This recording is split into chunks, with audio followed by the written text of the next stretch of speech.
breaking down more of NFL free agency. That's what we're talking about today on Stealing Bananas. I'm Ben Gretch.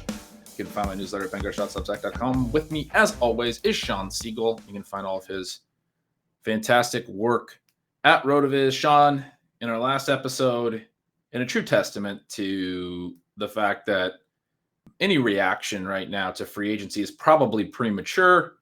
We talked quite a bit about Devin Singletary to the Bills. You made the contrarian case, as you called it, that landing spot was better for Devin Singletary and worse for Antonio Gibson because of sort of what the alternatives would be. Now that he's completely changed his mind and signed back with Washington, apparently because he didn't have any offer from them, but then they made him the same offer that Buffalo made, and that was enough to get him to stick around.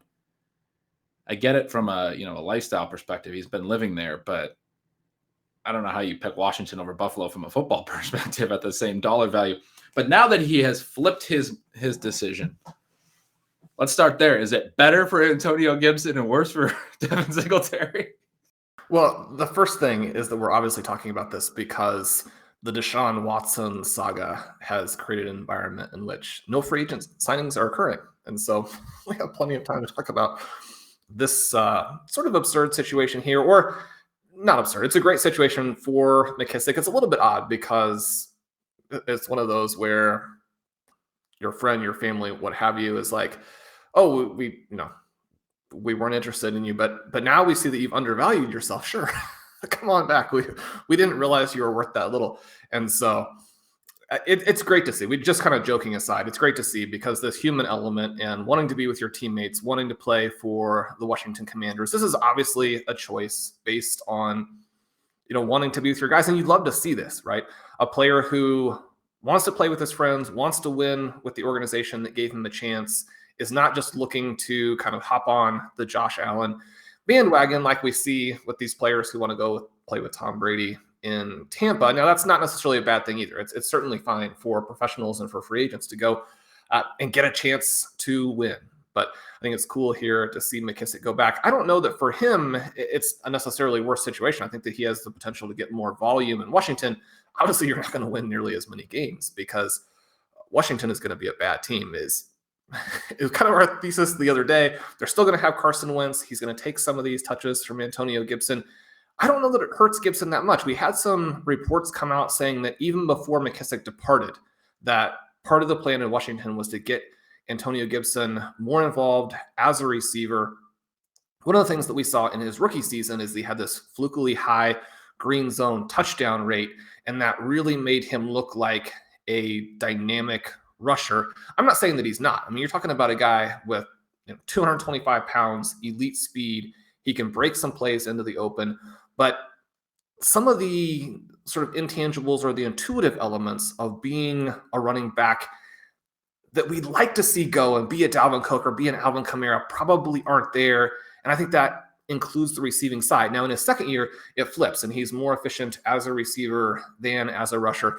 But one of the things that I noted in an article that I spent a lot of time on, had a lot of fun with, and will never see the light of day because McKissic went back, talking about how Jarrett Patterson's numbers actually basically identical to Gibson in the sample that he got last year. Now, we know it's much smaller, and so you're not necessarily saying, he played on a handful of plays and exactly the same, so he's the same player. That's not true, but it does stand out a little bit that the guys were so similar. I think that this perhaps could help Antonio Gibson because now I do think that he's the guy. I don't think that makes sense now for them to bring in another back to be sort of a big back to siphon off some of these other touches. Gibson, I think in a best case scenario is a little bit like Jonathan Taylor, where there are no low value touches because any time he touches the ball, he should be able to go all the way at that size and with that speed. And we saw him break some good runs last year. The question is, can he ever get to that point where he's breaking these 60 and 70-yard touchdown runs and or where the Washington offense is back to making him viable? We saw last year with the Carson Wentz offense that they really leaned on the backs, and you think that Washington will probably do that too. But in terms of generating all those short yardage touches that Jonathan Taylor got last year, part of that was because he was just so heroically good between the 20s. There are just very few backs that can carry an offense to the point where then they put themselves in position to score later on in the drive. I don't know that Antonio Gibson is to that level.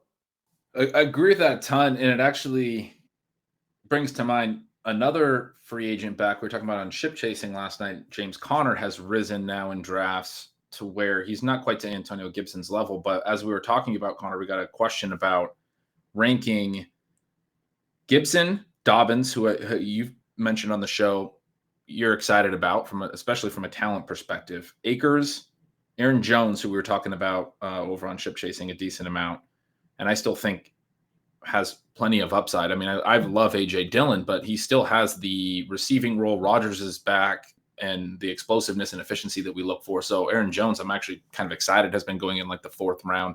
If you're going to start receiver, that's like a dead zone back I'll take in the 4th round.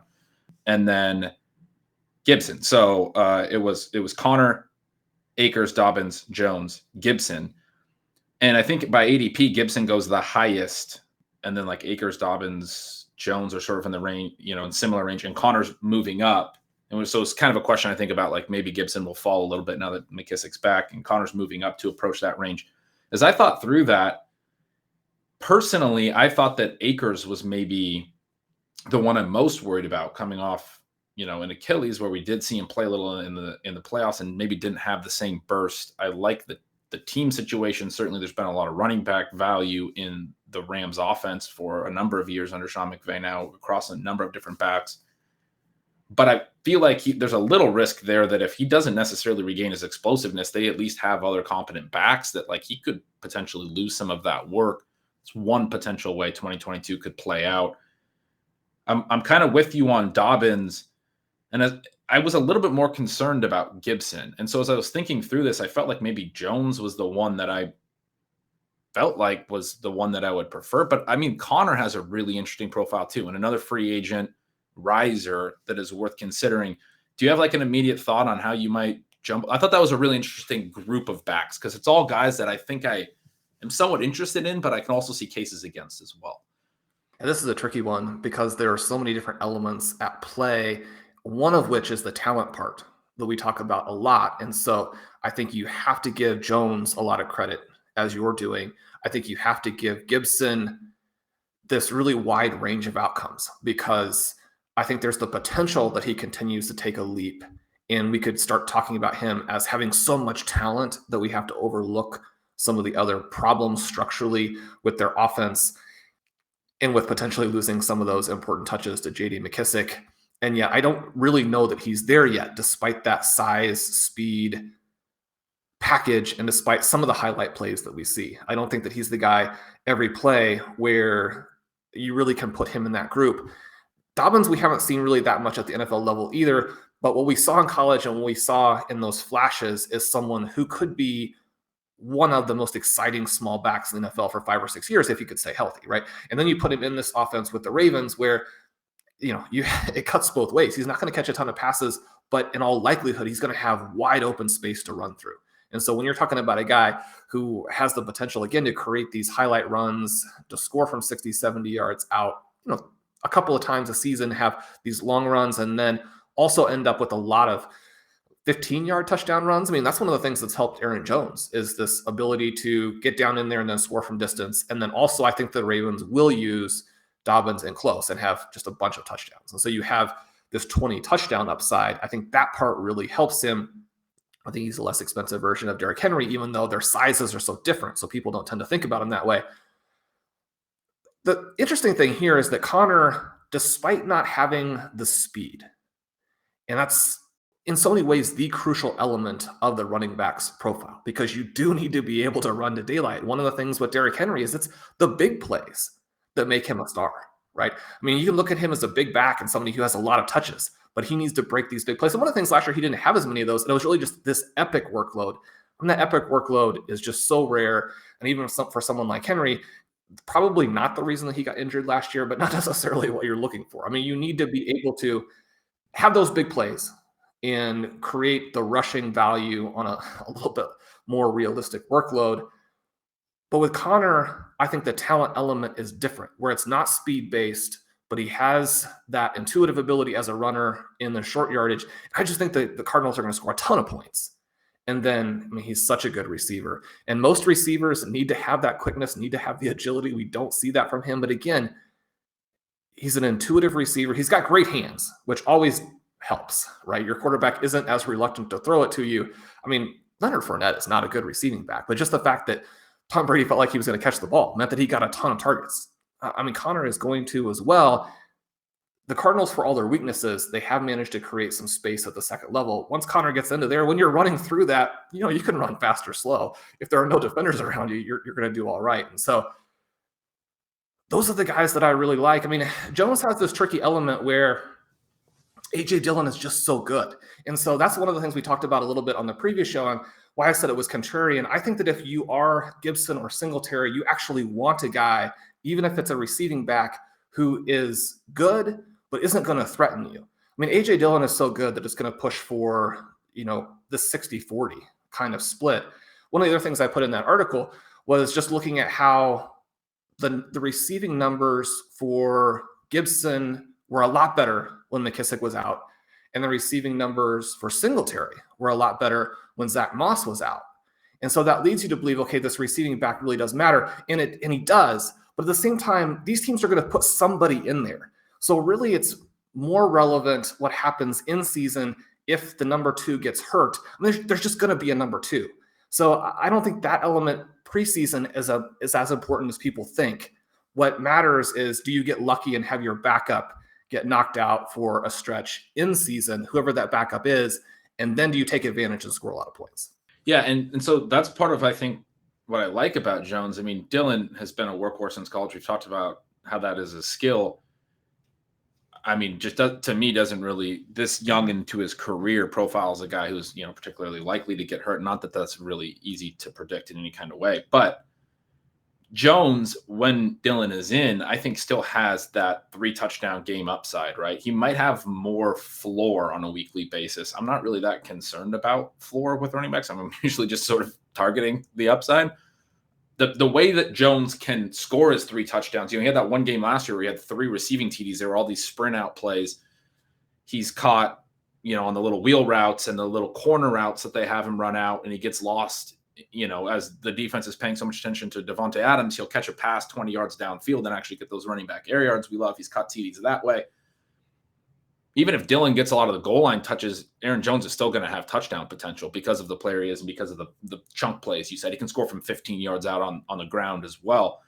And so I think he still has that sort of, certainly point scoring ceiling. And then he also has, as you just described, like, it's not a great thing to have A.J. Dillon there and be so good, but if he were to miss time, that is a situation where Aaron Jones would, for a stretch, be a top 5 back. And so, we know the Packers are going to score points. We know they're going to generate running back high value touches and running back production, fantasy production overall. So, yeah, he's interesting. I'm catching from you that if we were to rank this, it'd probably be something like Dobbins and Connor and Jones sort of in the same mix. I didn't really know what to do with Connor. A little bit injury prone, a little bit older than some of these other backs. And yet, I completely agree with you about all the team stuff. We talked about it even before free agency, that it made a lot of sense for them to sort of let Edmonds walk and keep Connor based on 2021 results, which teams tend to do. That's sort of the way we were reading the tea leaves, was they're going to look back and say, look, Edmonds is a guy who got hurt. And when he got hurt, Connor could do everything. We originally just had him in the Kenyon Drake role and he was scoring the touchdowns, which, by the way, go back to last offseason, that was sort of the upside scenario we're talking about. Maybe Connor can score all these TDs that Kenyon Drake used to get. He was getting that. And then Edmonds gets hurt. He starts to get the receiving work as well. He gets everything. We talked about Benjamin is an interesting backup. And certainly if Connor were to get hurt, that may be the case. And perhaps he'll have a little bit more standalone value going forward. But certainly the way Arizona used Connor last year suggests there's a scenario where they're using him as a 90% snap back, which maybe he won't hold up to that role, but that would be very valuable with the ways that Arizona can generate running back points as well. So it seems like we're kind of saying something like Dobbins, Connor, and Jones.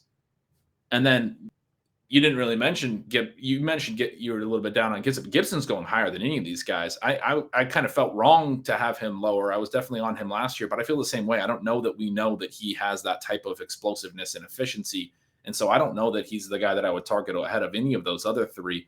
You didn't really mention Akers there, though, but some concerns.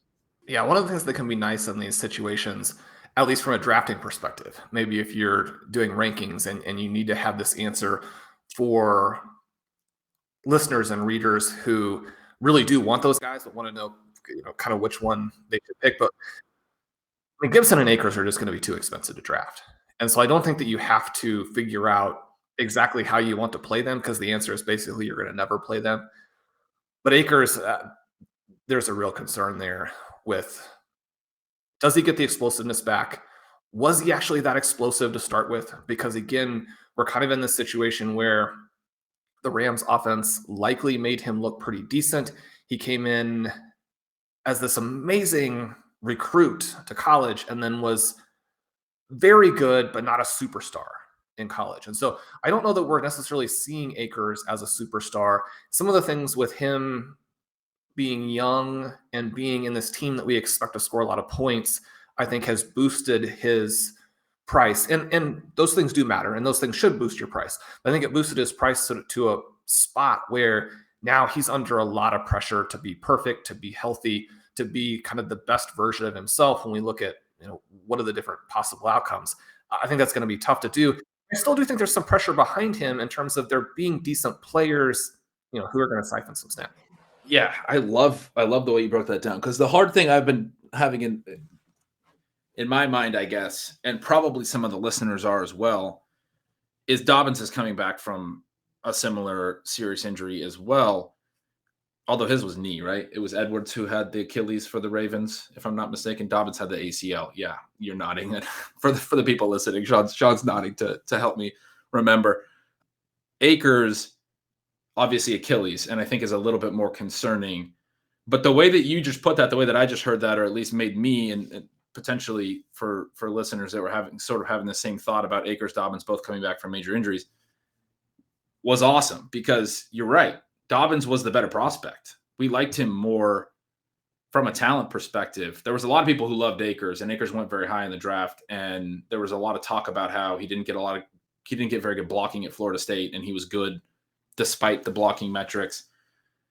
But Dobbins looked like a better prospect if you were reading RotoViz in that offseason. And so, a lot of people love to say running back talent doesn't matter. This is a very good example of a scenario where we're talking about, and you just said so well, that we maybe already had less certainty about Akers' elite upside, is maybe the way to say it. Not necessarily concerns that he could be good, but less certainty that he could be very, very good than Dobbins, who had that more in his profile in college from a talent perspective and showed it with Baltimore with some really explosive plays early on in his career. And so when you're starting from that point, we're always talking about going back and keeping in mind the prospect profile.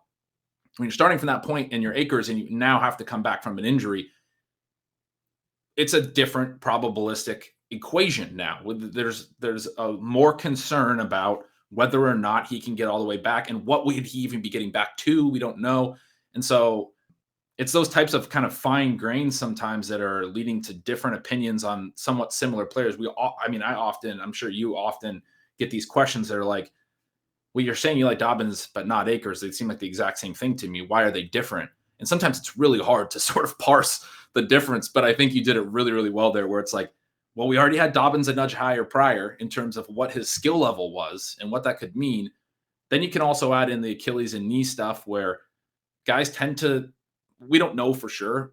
All the more recent data is suggesting that Achilles might not be the death knell. Certainly, we have a good track record of guys coming back from ACLs and being explosive. So that's maybe just another little difference, what they're coming back from. And then you have, so just recalibrating that in terms of their probabilistic outcomes. You also have price, though, factored in as well, as people are kind of paying up a little more for Akers' situation as opposed to Dobbins. And I don't know. I always get excited when things are crystallized in my head, I guess. I don't know. It's sometimes hard, right, to pinpoint it, but I think that you said that so well. And I think it brings up a great point in terms of how we want to play these drafts out tactically, and how we don't want to get so locked in to a structure that we do things that are kind of weird, right? Now, one of the things that you mentioned there, Akers, there's a difference with the Achilles of being back and being 100% explosive. I do think that how quickly Akers got back probably is a good sign too about him being able to regain that explosiveness, although we don't know for sure. Some people are probably thinking, well, it's a little bit weird because, Dobbins and Gus Edwards haven't come back from their ACL tears as quickly. And so, why would you be more optimistic about them? There's a little bit of that element to it. But again, until we do know for sure that Dobbins and then whoever's with him, I guess I'm not convinced that Gus Edwards will be the backup.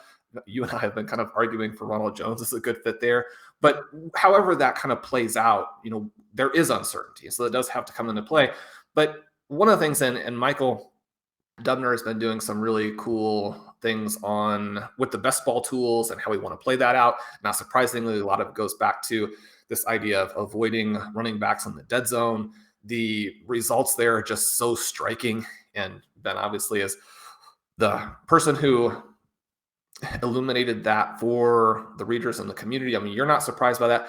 But at the same time, we have this element where if you're looking at the third and fourth rounds, or you're looking at the second and fourth rounds, and you have Akers at 2 and Dobbins at 4 or 2 and 3, and you have very different wide receivers in terms of the level that you have there in round 2 versus the level you have in round 3 and 4, what have you.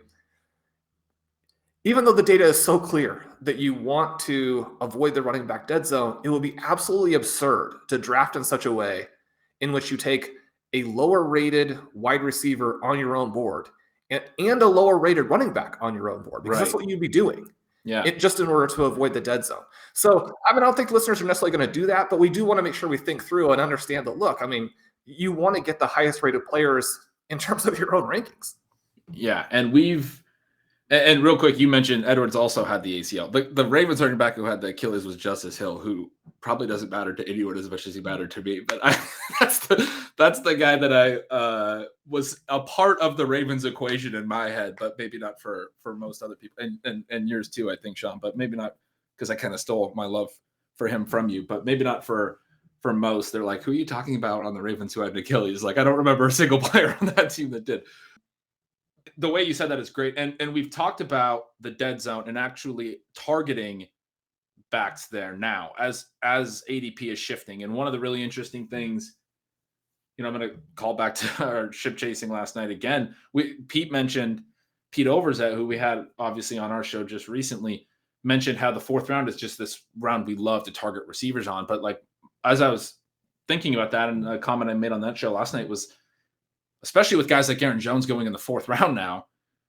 We're especially early this year. I don't know that it'll continue, but I think it might continue into August. I think this might be a long-term shift because of the fact that the dead zone stuff has become more mainstream and more understood, where some of these backs that would have gone in the second round 5 years ago are maybe now going in the fourth now. The flip of that is that now the third round becomes sort of last year's fourth round for wide receivers. And so to your point about how big the wide receiver disparity can be in those ranges, especially the second round, these top receivers that we used to be able to get in the fourth round that were kind of the end of like sort of the elite group, maybe there's somewhere where there's a small branch in the wide receiver groups. We're still targeting them in the fifth and the sixth and the seventh round at the wide receiver position, but there's certainly a point where there's some tier breaks in those ranges. I'm wondering if in 2022, those tier breaks are going to creep up a little bit, and we're going to want, to make sure we get that receiver in the second and the third and not necessarily have to take that receiver in the fourth, which used to be a really lucrative round. I think anyone that's really exciting might start to creep into the back of the third, basically, just based on the way that running backs are being viewed differently. And so then, as you put it, taking a running back in the second and a receiver in the fourth, flipping that and getting another one of those really good receivers in the second, maybe before that little mini tier break at receiver, and still getting a running back in the fourth that's probably in the same group as some of these second round running backs, but is going in the fourth because of essentially this knowledge now that at a certain point we want to not be taking running backs because of the dead zone and everything. If I can get a second round running back in the fourth round, that doesn't make him a dead zone running back, right? Yeah, and if you took a running back in the first round as sort of as your anchor running back, then you don't need to necessarily worry about it either way. It doesn't mean that you can't if you love somebody. I mean, we took DeAndre Swift in some drafts last year where we did take a Jonathan Taylor earlier, and that more or less worked out until obviously Swift got hurt at the end there. But you don't have to. At the same time, if you started off and you were thinking, okay, one of the things that worked out very well last year, and again, some of these things are going to differ a little bit year to year, and it's going to be somewhat unlikely that the superstar from that year slides into early round 2 because of weirdness in the draft season, like Taylor did in many drafts and in many formats last year. But if you're going to go wide receiver running back, which is a viable way to play it, it's traditionally been less successful in terms of win rate than running back wide receiver. But we see what these wide receivers are doing now. We're pretty confident with some of those guys, and that also is going to push some guys into round 2. So you're thinking, okay, wide receiver running back, have the anchor running back, and then I wait for a long time. Well, in that case, we might be pushed into a situation where, you start 3 wide receivers, take a running back. That hasn't historically been super successful, but you do have to look again about what your own rankings are and how you can maximize getting the most players that you have ranked in certain areas with your structure and with an overall structure that's still wide receiver heavy to win your league. And if you believe what I just said, and you don't necessarily have to believe it, but if you believe what I just said about running backs being viewed differently, and there's at least logic behind it, we've definitely seen across the entire fantasy content landscape a lot more respect and discussion around this concept of the running back dead zone, which you gave me credit for, but obviously just builds off the original zero RB stuff. If you do believe that, then you would, the logical end to that is that you would be okay with the fact that what you just said, 3 receivers and taking a running back in round 4 has not had traditionally good historical hit rates because you're viewing the 2022 landscape as different than every other year that's come prior. Essentially, you're making a decision that things have shifted such that I'm going to analyze this differently. I'm going to analyze the data differently. I'm basically believing I'm taking a second round running back in the 4th round, which that hasn't had as bad of historical hit rates to take, receiver, running back, receiver. But now you're going receiver, running back.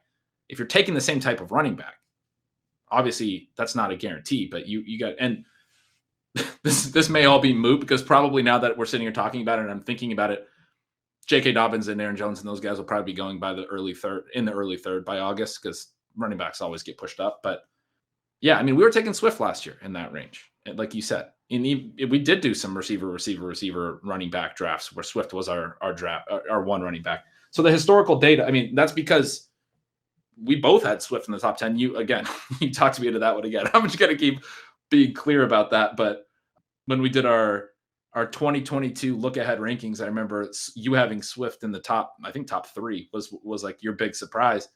And, pretty much he's right there. So absolutely crushed that. But that was basically what we were saying. And what you were saying was that Swift is a second round running back going in the 4th round. And so we're not going to worry so much about historical data points because of what you said. Our individual rankings suggest that this isn't a 4th round running back. And so, it's just one example of a way that like the historical data is definitely helpful and it's a template and it's important to know it, but it's okay to diverge from it and be willing to say that I think this year is different because I think these trends are shifting for these reasons. I mean, we make those types of decisions all the time, right? And I think another way to look at it, you mentioned there Swift and you mentioned our kind of look ahead and that exercise was very helpful to us in terms of trying to decide how much we were willing to pay. And if we were willing to break structure for a certain player, one of the things you're kind of looking to do with these drafts is the same thing that you're looking to do with a dynasty team, is to say, well, what will be the powerhouse team next year? Or what will be the powerhouse team at the end of the year? But it's almost the same question, right? Because the teams that we expect to be powerhouses next year in dynasty are also the teams that tend to be the powerhouses once you hit the fantasy playoffs. And so if you're thinking to yourself, okay, this running back is someone I would want for the following year in dynasty, and the price isn't out of control, then you want to look at that. And that's one of the reasons why these dead zone backs have traditionally not been good plays, because there weren't the scenarios. And you can go through and look, and I mean, it seems like an exaggeration to say that, but you can pull up the RotoViz Best Ball Win Rate Explorer, and look at all the backs drafted in those ranges over this time period from 2015 to 2019, 2015 to 2021, however you want to look at it, and say those were not guys where you were going to have this powerhouse team with them, even if things broke relatively well. I mean, Mark Ingram is sort of the one player who thwarted that for a number of years on some different teams. And, we look at it now and, I kind of think to myself, well, I wouldn't be surprised if Josh Jacobs and David Montgomery were the kinds of players who thwarted that a little bit over a couple year span now. But even then, you're talking about thwarting it to where their win rates are in that 8-9 range and they don't kill you. You're not thinking about it in terms of, okay, these guys are going to have a 20% win rate and I won the league because I made that pick. Now, again, we don't know for sure. It's possible that they actually could do it, but that is a much lower percentage type of play than other things that you can do structurally.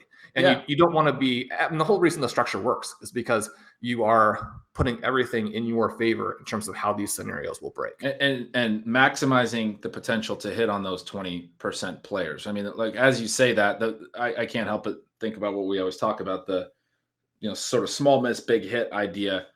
Mark Ingram, all those years, very good, but wasn't a big hit necessarily, more or less a small hit. And there was big miss potential there too, to take a running back with his profile in those ranges. It panned out. Even if you say a guy's a big miss, small hit type of pick, you can have the small hit. No one's saying that can't happen. There's going to be players with that type of profile that hit the small hit side.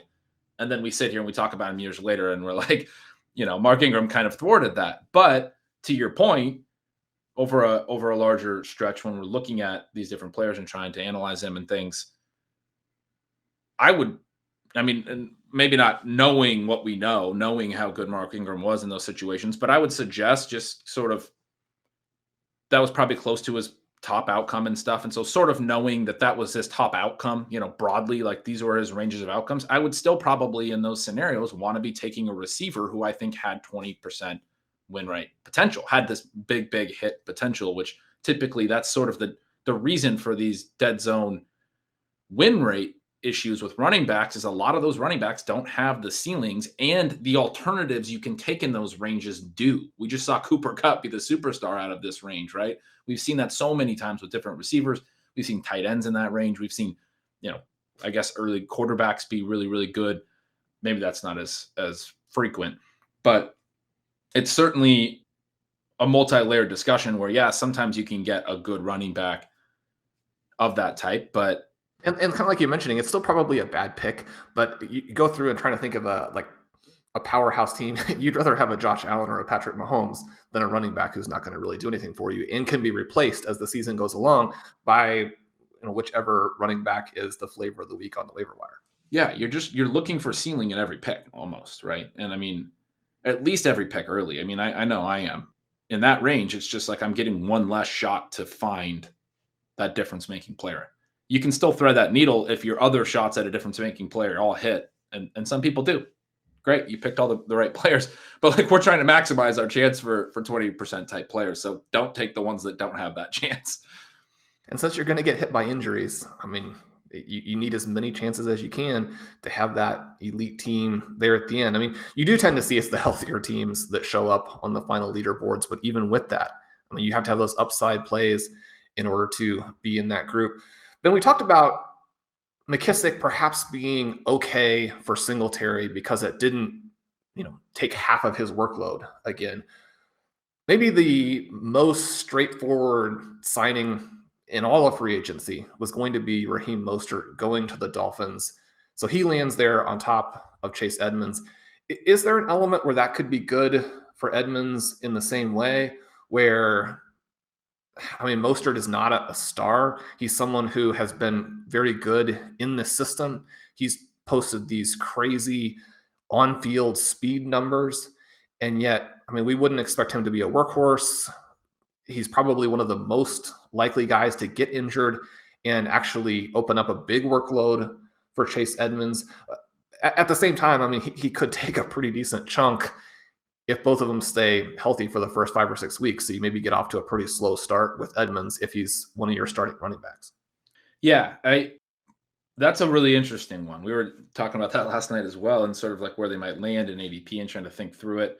I don't think I love what it means for Edmonds, but I do like it for the reasons you said, in the sense that they certainly, as their secondary back, didn't add someone who's going to take a ton of touches. I mean, if you had to predict who's going to take them, the most touches for the Dolphins this year, it's very clearly Edmonds right now, right? Like Mostert, along with being the one who's most likely to get hurt, is also probably the free agent signing who's most likely to have a limited workload when healthy as well, because of the ways that he's used. He's kind of an explosive play guy. Certainly he'll have some 10 plus carry games, but there's not a lot of expectation, I would say, at his age. And I think he's like 30 now, right? I mean, he's always been he was a much later breakout until his NFL relevancy. At his age and his profile, he's going to be a guy who is going to probably be just a change of pace, big hit type of option, edge runner when they want to run these stretch plays and things and trying to get to space. He'll definitely factor into the early down equation, but I think Edmonds still has to factor into the early down equation. Like there could have been other guys that could have looked like the clearer first and second down backs, and then Edmonds is now in this third down back role basically. And Edmonds' contract was solid. It wasn't bad or anything, but it wasn't massive. I mean, by running back standards, it was pretty comfortable, but it was about what Kenyon Drake got last year from the Raiders to be basically a secondary back. And so that confused some people because of the numbers. I mean, there's an element of it when you sign someone in free agency, if you like the talent, you might have to overpay a little bit. And they certainly didn't give him so much that it was a massive overpay. I mean, they gave him 2 years, $12 million. I think only 6.5 guaranteed. That's comfortable running back money, but also within the context of the Dolphins had money to spend. They wanted to dress running back and they got him early in free agency. Probably they would have liked to get him for 2 years, $10 million. They had to bump it up a little bit. I don't think it's they're definitely, that could be third down back money, basically, is what I'm trying to say. But adding Mostert, I think, means that Edmonds definitely factors into the early down equation some. And so it's good for Edmonds. My guess was that Edmonds probably winds up somewhere in this 7th round range. I think I'd be a little bit interested there. And Mostert maybe in the 10th or 11th round range. I think I'd probably be interested there too. I don't think either of them gets steamed up into the upper ranges. So we might have this discussion about which of them makes more sense as a 0 RB back. It'll be interesting. If Edmonds is going later than that, if he's getting outside that really still prime wide receiver range, if he's getting to the 8th and the 9th in some drafts, I would definitely be interested. I don't think he will. I mean, I think it's more likely he's in the 6th. As I say the 7th, I think it's more likely he's in the 6th or maybe even the 5th because people won't trust Mostert, which means I probably won't take Edmonds much just because of the receivers that are available. It'll be interesting because I guess I don't think that these signings completely eliminate them from drafting a back too. And so I would be pretty nervous selecting them until after the NFL draft because I don't think that the upside is there either way to where you need to have some exposure before the draft. And so whereas I think that a lot of times there's some value in hitting some of these that could go either direction and you're expecting the value to go up or the value to go down. For me, I probably would be waiting these players out, but I probably won't have either of them unless they drop below kind of those prices that you mentioned. Yeah, I think that makes sense. And it's well put. Edmonds is not a guy he's not a guy that's going to rise and then be a target at those prices. And I that's something that I think people get caught up with best ball stuff about who could rise. But would you want to take him at that higher price? I don't want to take him almost in any scenario now that I know that Mostert's on the team, unless Mostert were to get hurt in the offseason. I don't think I want to be taking Edmonds higher than the 7th round in any scenario. And so I don't want to be, trying to target him now, especially like you said, when there's additional risk that they could potentially draft it back. And certainly that might seem a little bit unlikely to some people, but you have to look at the way that San Francisco's done things. They've had backs in place and still drafted 2 backs last year. It wouldn't surprise anyone if Mike McDaniel goes and says, I'm going to draft 2 more backs, just like we always did in San Francisco. So I think that's really well put. And if they do pick one, then it'll likely be somebody who they feel really strongly fits their scheme. And so that back could have more impact than a middle or late round back on most teams, where most teams are just trying to fill that depth chart out to make sure they have some bodies in there on day 3. Then it's probably not relevant to the Chiefs. It may be, it's going to be relevant to the free agent market as a whole, but we discussed all of these old, slow possession receivers that were being linked to Kansas City. What are your thoughts here? You've been higher. Obviously not outrageously high, but you've been higher than I have been on Allen Robinson. Where are you on Julio Jones? Oh, come on. I don't like old receivers now. No. We're not suggesting that. I have Allen Robinson off my board completely. But Julio Jones, there you're talking about somebody who, in some ways it's harder to give up on Julio Jones because after Calvin Johnson, they're different types of players than like an Antonio Brown. Antonio Brown was even better. But Julio Jones has been the superstar. Talking about legitimate freak score, just massive dominating players, air yards, run after the catch. You're talking about a guy who was larger than life because of his size, speed, profile, and his way to just completely and totally take over games. The Titans have cut him, which suggests that day is over.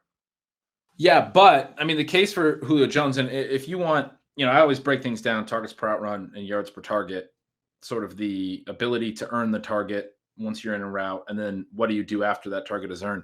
And if you want any evidence that yards per target is still worth paying some attention to, because the very popular thing now in 2022 is to say that yards per target is a terrible stat. Go look at Julio Jones' game log. Go to career season log. Go to Pro Football Reference. Go look at it. Go look at his career yards per targets. They've been over 9 every single year of his career, except for 2019. He was at 8.9. But the average for wide receivers typically in this 8 range, just above 8. So he's been at 9 plus. He's had multiple seasons over 10. Those are like back in the day when I would use yards per target for projections. It was like really hard to project someone over 10 yards per target because you knew that was going to regress. But Julio Jones' career number is 9.7. So this is a player that because he earns air yards and because he creates after the catch with his size and his athleticism, even at this age, he was still a 9.0 yards per target guy last year. The case for him is, yes, his targets per out run have fallen off step by step over the last few years. He's gotten, I don't want to say necessarily worse, but just less able to earn this massive amount of volume per route. He used to be a high 20% range, so 27%, 29% targets per out run guy. He's now below 20%. So more in this average range, but even as he ages, might still have that potential to create enough yardage after the catch, create enough plays. Now, he's never been a big touchdown guy, so after the target is earned, his touchdown side might not be exciting, but I've never understood why. I don't think anyone really can understand why. It's obviously the big discussion point. I don't see any reason why if he lands in a good spot, he couldn't be an 8 touchdown guy late in his career. I've never, again, understood with his size and athleticism why he's not that, but particularly his ability to earn yards per target.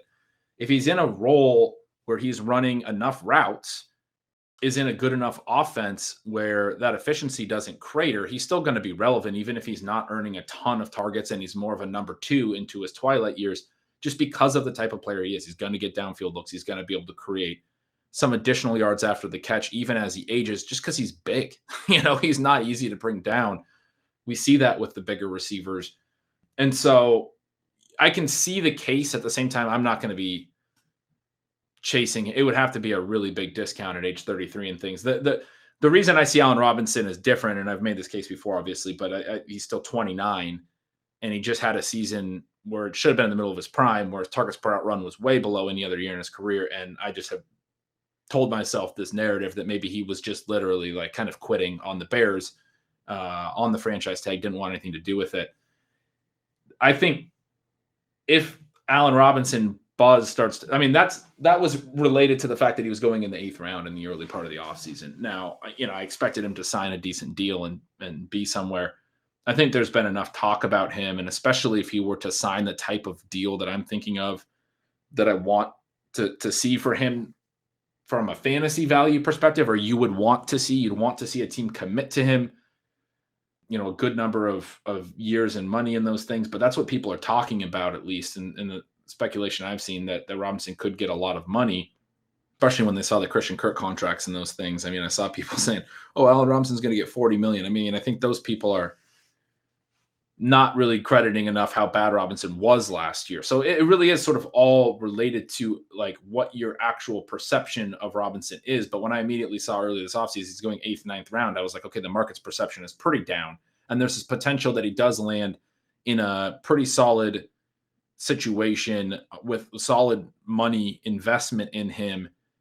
And at 29, I'm not buying that age 20, his age 28 numbers were this decline. That means that he's definitely done, especially because at like 26 and 27, he was really good. So yeah, I mean, the idea with Robinson would just be, it would have to be price related. He would have to be in a situation where it looks like he could be sort of back to being this alpha. I mean, I think Chicago was in a horrible situation for him because he had 250 target years.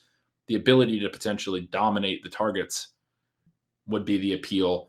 But if he does land in that, the way that I'm seeing people talk about it more in these recent months, my expectation is he jumps into like the 5th or 6th round. And then at that point, I'm not going to be taking him because I am actually really concerned about the things you are concerned about. There's that other side of his probabilistic range, which is maybe he is done. Maybe, he didn't look good last year. Maybe it isn't this narrative that I've been telling that he was just sort of quitting on his team. And maybe it's the fact that he's just not that good anymore. And I typically am not going to be in on a 29-year-old receiver. I just think at 29, there's still that potential. I mean, I'm looking at Julio Jones's player page right now, and at age 29, he had his second best yardage season of his career. I mean, the guy was still elite. Now, Allen Robinson isn't Julio, but obviously that's not the complete decline phase yet, typically.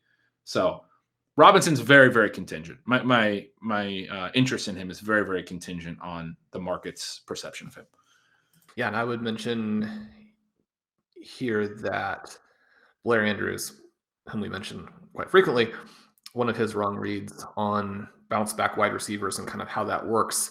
It's kind of an eye opener in terms of how infrequently chasing these players actually makes sense, that people are able to come back after they have down seasons. Now, again, you're mentioning price, and the only time that you would take him is if you actually got a discount that would make that make sense. You mentioned Pro Football Reference. We also have all of those numbers in the Player Stat Explorer, and you can kind of check them against some of these other advanced stats that we talk about on the show all the time. The other tool that we love, Ben, obviously is the Season Signals tool, which has all of this great info that reflects a lot of the things that you do in your research. We have stats from the Fantastic Sports Info Solutions in there. And so you can go in and check out all of these types of things. And it's interesting because I had pulled up to kind of give myself context for this. Tennessee and Chicago, looking at these players for last season, you mentioned that yards per target element. And for any listeners who are interested in this kind of concept, and obviously if you read Ben, you already are much of the way there, but we're going to do a really cool show on this in the coming weeks. So we'll break down for you even more kind of what we're looking at, why some of the ideas that are out there probably don't exactly make sense, but it's not something where we're going after anybody else's approach. Just we want to explain kind of how we're looking at it. But you mentioned yards per target, and it is really cool because Julio Jones does come in at 9. Obviously, AJ Brown is a star. He is at 8.4. And his yards per route, obviously fantastic. He's drawing targets at a much higher rate. The contrast between Julio at 9 and Allen Robinson at 6.1, very significant. Obviously, also Jarvis Landry down there at 6.7. Not a huge surprise necessarily with him being that underneath threat. And as you mentioned today, Jarvis Landry drawing targets at a much higher rate than a Julio Jones. But I mean, if the Chiefs are going to draft or pick an old guy, I actually think that Julio is less washed up than some of these people are looking at. Yeah, I mean, and the numbers definitely suggest it. But the only other thing I will say, and God, I'm getting back to becoming an Allen Robinson apologist, is that 6.2 you mentioned was the other half of it. It's not just that his targets per out run cratered to a number that was below even his rookie season. He's never been that horrible at earning volume. He also was horrible after the target was earned. That was his second worst season ever. He had one other season worse than that 6.2 yards per target. His career is at 7.5. He's definitely had some lower seasons and never really had massive yards per target ceilings. Like that's sort of why I was focused on the targets per out run element, is like Robinson from an efficiency perspective over the long history that we have of him looks like a guy, it can bounce around, but looks like a guy who's pretty average, sort of at best. Not somebody that's going to add a ton of this yards per target upside that I was describing with Julio.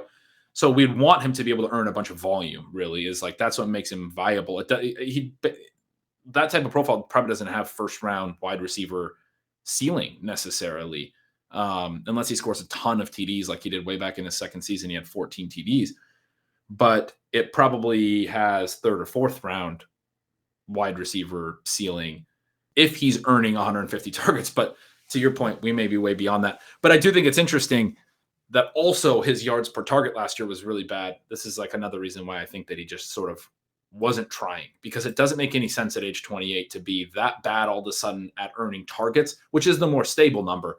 Also that bad after the target. I mean, everything just completely cratered for him last year. Yeah, I mean, I would agree with that. At the same time, and one of the things that we do see, and one of the reasons why older players are a bigger risk, I think, than fantasy managers sometimes are considering, is that it's not necessarily a decline for players. It's a collapse. And so it's very possible that he has not gotten to that point, but especially when you look at the types of targets he had to get in the previous years where there's no separation and the Bears are throwing it to him because they don't have other options, then, that part of it worries me. The other part that worries me, or I think is at least interesting, is, we have this element with efficiency, and obviously efficiency bounces around, and there are plenty of situations in which if you target less efficient players, that you can really benefit from that, because once the bounce back happens, and this is one of the things that the elite DFS players are going to do within a season, is you're going to be very effective at targeting these guys who were less efficient for a stretch and then come back. But when you're looking at the big picture, one of the things that the Blair has seen as well, and it seems counterintuitive, but the guys who bounce back are the guys who actually had better fantasy point over expectation numbers in their collapse than the guys who were extremely inefficient. And so it'll just be interesting to see, because no, this is really fun, because we always joke about this. We don't disagree enough. This has been I think it's fun, but I think this. I don't obviously disagree with anything you just said. I do think Allen Robinson has all of that risk. So my question to you becomes, what is the earliest round you could see yourself taking Allen Robinson in? Well, he's going to fall out of that range of like the 7-8 exciting types of players where you're looking to hit the next Deebo Samuel, right? And you're looking to kind of take those rookies. And then once he falls through that, you're into that 10, 11, 12 range where you have to hit those perfect zero RB options. And so from a roster construction perspective, and then you also have to get your Joe Burrow in that range.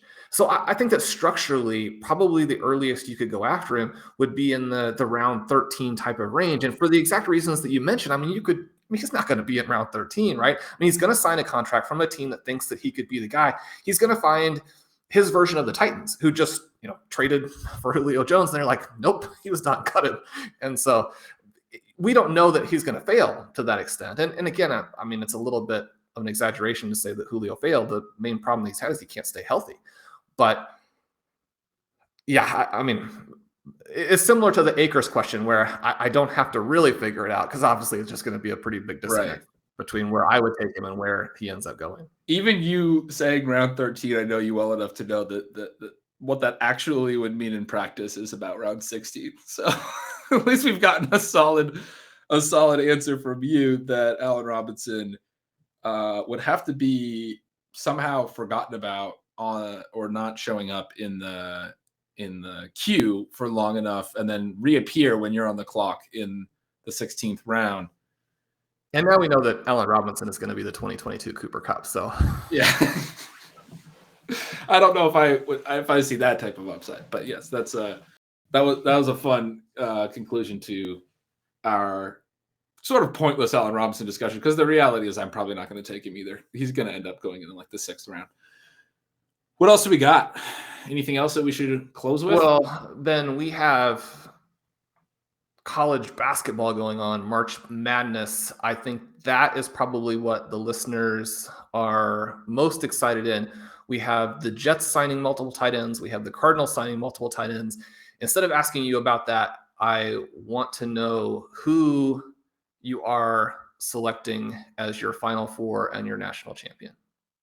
I did a few different brackets, but I definitely took Gonzaga in a bunch. I took Arizona in a bunch, and then Kentucky, and then either Kansas or Auburn, sort of depending. My strategy with the brackets, because I'm in smaller pools, and usually a group of the pool is not necessarily people that are going to be like reading into stuff and everything, is that I'm getting contrarian and using game theory in the first several rounds, and then sort of comfortable just being pretty chalky towards the later rounds where there's all these big points. Because I've, for a lot of years in some of these tournaments, I've gotten out ahead in the early rounds and then wished I had a chalkier Final Four, essentially. So that's sort of what I've noticed. For March Madness brackets are so dependent on the actual contest that you're entering in. I would have been a lot more exciting with my picks, I think, if I was in a much larger bracket.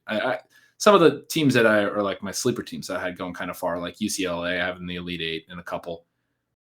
I can't think of any other ones. Oh, LSU we talked about before was a fun Elite Eight team that I definitely have in at least a couple. How about you? I mean, we all know you're a Kansas guy. So other than Kansas winning, what else do you got? I am. I grew up 45 minutes down the road from Lawrence. Both of my parents went there. And so you kind of grow up immersed in this KU basketball tradition. And that's a lot of fun with them. Having another number one seed, obviously, their sort of storyline, their narrative in the Bill Self era is they dominate the Big 12 conference in terms of regular season championships, and the conference is good, so that it is an amazing accomplishment they've had. And then they underperform a little bit in the NCAA tournament, but again, when you're Kansas and you do as well during the regular season, the standards are so high that, I mean, you're basically going to underperform. There's no other way to go about it at that point. But I am excited. I do have Kansas to the Final Four. I love the underdog and I love the crazy picks, and there's not that much harm in doing that in your fun March Madness brackets. So I usually have something like a 1, a 3, a 6, and a 10 in the Final Four, and you're mostly hoping that your Final Four team makes it through the first 48 hours. This year, that's the worst when you lose a Final Four team on day one. And so, yeah, this year it much chalkier because Kansas looks good. I live in Tucson, and so I've got to go with the University of Arizona, which has a very, very fun team, fast-paced, high-scoring, incredibly talented. The size that Arizona brings to the table with the athleticism is pretty crazy at the college level. They're a very, very fun team for people who haven't seen them, because obviously a lot of their games come on after bed for people on the East Coast. Then Gonzaga, the best team by such a wide margin that it probably makes sense to go with them. So I do have a chalky Final Four, but then I had to go with Kansas over Arizona and then Kansas over Gonzaga. Who did you have in the Baylor, Kentucky region? Did you say that? Well, and this is maybe the most embarrassing thing to ever admit, is that I did pick 4 number ones. So I don't care for that at all. Baylor is a good team. The thing that happened here is Kentucky is the team that you should obviously pick, but Kentucky's portion of the bracket actually had the most fun sleepers. And so I picked those teams to get in the 3 or 4 brackets, a variety of teams beating Kentucky. If you're a Kansas fan, obviously you're picking against Kentucky and vice versa, right? For all of our Kentucky listeners, I'm sure they do not have Kansas winning the national championship. But there are some really cool lower seeds in that section. So I picked them through. San Francisco, I had into the Elite Eight. And then you're looking at it and you're like, do you want to have San Francisco, who's going to lose like in the first game? Or do you want to have Baylor in the Final Four? And so I kind of chickened out there. But yes, that is my Final Four. Hey, San Francisco in the Elite Eight, it's fun because Murray State's the other fun one there that a lot of people like to potentially win and then beat Kentucky. The San Francisco Murray State first round matchup should be really fun because whoever wins will be. You're right. Kentucky's guaranteed a good opponent in the second round, and certainly I'm not thrilled about that with me taking them, I think, in the Final Four in almost all my brackets, which is, I was kind of feeling the same way as you were, where I was like, I can see myself picking all the ones, but at a certain point, it's like, you got to take something other than all the ones. So I just took Kentucky and a bunch of them. I don't have the Kansas loyalty that you do. So I had no qualms about that. Do you have Murray State into any of your Final Fours? That's a fun one. I don't, but I'm on Murray State over San Francisco, even though, like, if you look at Ken Palm, which is like one of the obviously premier sources, they have San Francisco as actually rated higher as the 10 seed. I'm not sure why I wound up on so much Murray State over them, but I like them both. But then especially because I had Kentucky winning. I love bracket. I also do an eliminator, and I also do one that's you pick 6 teams, and there's seed value. Like each game they win, you get that amount of points of their actual seed, and there's like a multiplier element to it. And so you're encouraged to take these really high seeds because you can get 10 times as many points, for each win. Got a lot of different balls in the air for the tournament. I'm very excited about it. It's a very fun time for anyone who's wondering why we're closing with so much college basketball discussion. We are recording on Thursday morning, right as the first games have tipped off. So as we get off of this, I'm going to go watch all these games. Yeah, so we're hoping for, as you mentioned before the show, some of the fun chatter on social media that these slow free agent signings that we've gotten for the NFL, that hopefully when they do come, they come during the break in the college basketball games over the next couple of days. We will still have plenty of free agent reactions for you on RotoViz. I'm Shawn Siegele. As always, with me is Ben Gretch, whom you can follow at Yards Per Gretch. Make sure you subscribe to Stealing Signals. You will not regret it. It's absolutely fantastic. We've got some cool shows coming up for you in the near future, so make sure you subscribe to our feed to get those as soon as they come out. Leave us a rating and review on your favorite podcast app. If you kind of are feeling in that direction, we always appreciated it. If you want to get a 10% discount to RotoViz, use the coupon code RVRadio2022 at checkout. Good luck to everyone and their favorite teams. Hopefully when you are listening to this, your teams are still alive. We'll chat with you soon.